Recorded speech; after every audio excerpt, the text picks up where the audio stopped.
What if I told you that a man from Kentucky once died and came back with a roadmap to the afterlife? Not metaphorically, not in a dream, but literally stepped outside his physical body and witnessed what happens when we take our final breath. His name was Edgar Cayce, and before you roll your eyes thinking this is another mystical fairy tale, let me stop you right there. This wasn't some guru seeking followers or a prophet building an empire. This was a simple countryman who stumbled upon something so profound, so undeniably real, that it shattered everything we think we know about death. And if you're still watching, that means part of you is ready to hear what he discovered on the other side. Hit that like button now, because what you're about to learn might just change how you see your entire existence. And trust me, you'll want to save this for later. Picture this. You're lying in bed, completely relaxed, when suddenly you hear a ringing sound. Then comes the light. Not harsh, not blinding, just warm and inviting. Your body feels heavy, then weightless, and before you know it, you're floating above yourself, looking down at your own physical form lying motionless below. This wasn't imagination for Edgar Cayce. This was Tuesday afternoon. For over 40 years, this unassuming man would enter what he called sleep states, but what he experienced was anything but sleep. While his body remained perfectly still, his consciousness would slip free and journey into realms that most of us only glimpse in our deepest dreams. But here's where it gets absolutely mind-blowing. During these out-of-body experiences, Cayce didn't just float around his bedroom. He traveled to what he described as the sphere of light, a place beyond physical space where souls gather after leaving their earthly bodies. And what he witnessed there will completely reframe how you think about your own mortality. You see, according to Cayce's first-hand observations, death isn't the terrifying unknown we've been taught to fear. It's actually the most natural thing in the universe. He compared it to simply taking off a heavy winter coat after wearing it all day. At first, you feel exposed, maybe a little strange. Then comes the incredible lightness. The moment your soul separates from your body, everything changes, but not in the way you might expect. There's no tunnel of light rushing toward you, no booming voice asking to see your lifetime membership card to heaven. Instead, Cayce described a gentle transition where you suddenly find yourself in a space that defies all physical laws. No ceiling, no floor, no walls, just infinite loving awareness, and you're not alone. In this sphere of light, other consciousness exists alongside you, not necessarily people you knew in life, but souls you recognize on a level deeper than memory. They don't speak with words because language becomes unnecessary when thoughts transmit as pure understanding. But wait, it gets even more incredible. Make sure you're subscribed because we're about to dive into the most shocking part of Cayce's revelations. What happens next isn't judgment, it's recognition. Your entire life plays back before you, but not like watching a movie.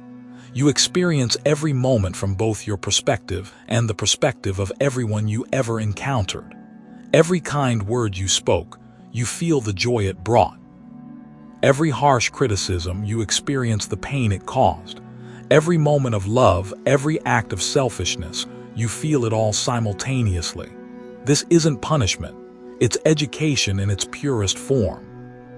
Cayce described watching souls go through this life review and seeing them finally understand the true impact of their choices. Some souls were overwhelmed by the love they had given and received. Others were stunned by opportunities for kindness they had missed. But all of them came away with crystal clear clarity about who they had been and who they could become. And here's what nobody talks about: many souls choose to come back.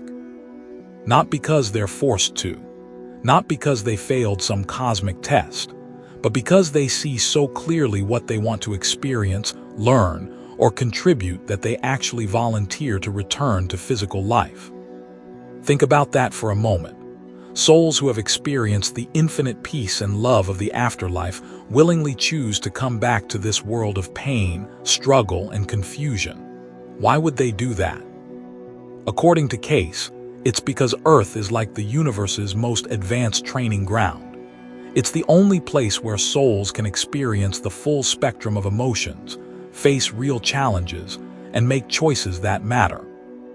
It's where love becomes an action, not just a feeling. But not every soul moves forward immediately.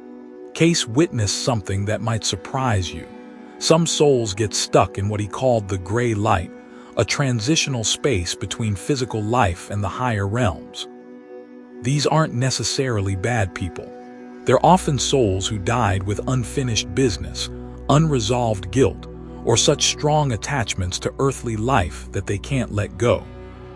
They remain in this in-between space until they're ready to either move forward or choose to reincarnate. And here's the beautiful part. They're never abandoned there. Helper beings, entities of pure love and wisdom, guide them when they're ready to take the next step. Comment below if you've ever felt like you've lived before or had unexplainable connections to certain people or places. Because what Cayce discovered about reincarnation will blow your mind. He didn't just observe souls reviewing their past lives. He witnessed them planning their future ones. Imagine sitting down before you're born and actually choosing your parents, your country, your historical time period, and yes, even your major life challenges. Sounds impossible. Cayce watched it happen repeatedly. Souls would examine different potential lifetimes like studying a course catalog. This life would teach patience through hardship. That one would develop compassion through service. Another would provide opportunities to balance past mistakes through present kindness. You weren't randomly thrown into this existence. You chose it. You selected every major player in your life story. Your difficult parent. You picked them because your soul knew it needed to learn something specific. Your greatest love. You arranged to meet them again. Your biggest challenge. You requested it because you knew it would make you stronger. This completely reframes everything, doesn't it? Every person who has hurt you, every obstacle you faced, every loss you've endured, none of it was meaningless suffering. According to Cayce's observations, it was all part of a master plan that you yourself designed when you had perfect clarity about what your soul needed to evolve. But here's where it gets even more profound. Share this video right now because what comes next explains why you're watching this at this exact moment in your life. Cayce described seeing souls who had reached what he called the highest levels of existence. These weren't necessarily famous spiritual leaders or saints. They were souls who had learned the ultimate lesson, how to love unconditionally while maintaining their individual identity. At these elevated levels, souls exist in states of pure creativity and service. They become co-creators with the divine, helping to design experiences for other souls who are still learning and growing. They're the architects of synchronicity, the orchestrators of meaningful coincidences. And according to Cayce, some of these advanced souls occasionally incarnate on Earth during crucial periods to help humanity evolve. They're not here to be worshipped or followed. They come to demonstrate possibilities, to show us what we're all capable of becoming. You might be wondering how we can verify any of this. After all, it's one man's word against our entire understanding of reality. But here's what made Cayce different from every other spiritual teacher or mystic. He didn't ask anyone to believe him. In fact, he consistently encouraged people to seek their own direct experience of these truths. Don't take my word for it, he would say. Go within, listen to your own soul. It remembers more than your mind realizes. And that's exactly what thousands of people did. They began meditating, exploring their dreams, paying attention to their intuition. And remarkably, many started having their own experiences that confirmed what Cayce had described. People began remembering past lives spontaneously. Others started having prophetic dreams or out-of-body experiences.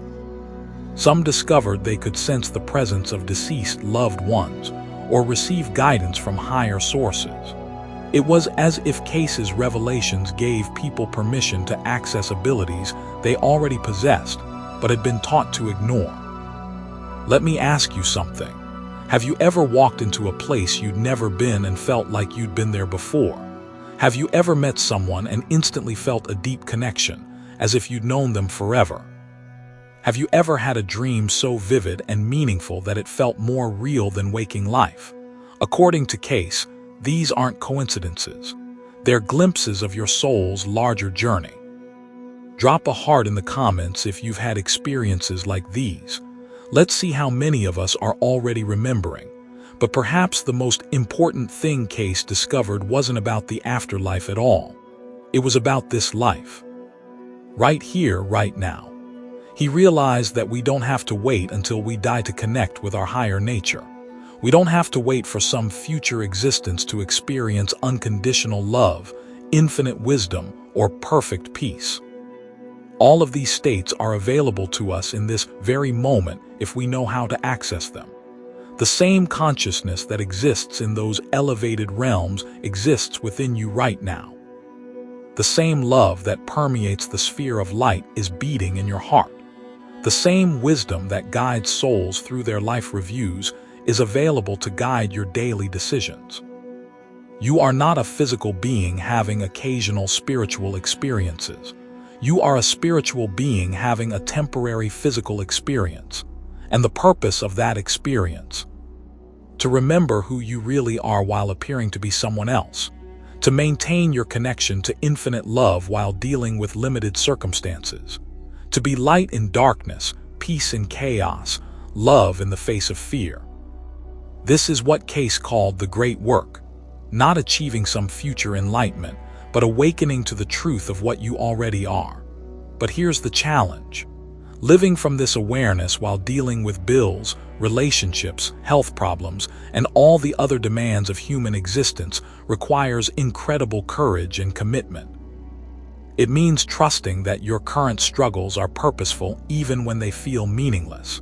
It means treating difficult people with compassion because you understand they're playing roles in your soul's development. It means viewing setbacks as setups for comebacks because you know your soul chose these experiences for a reason.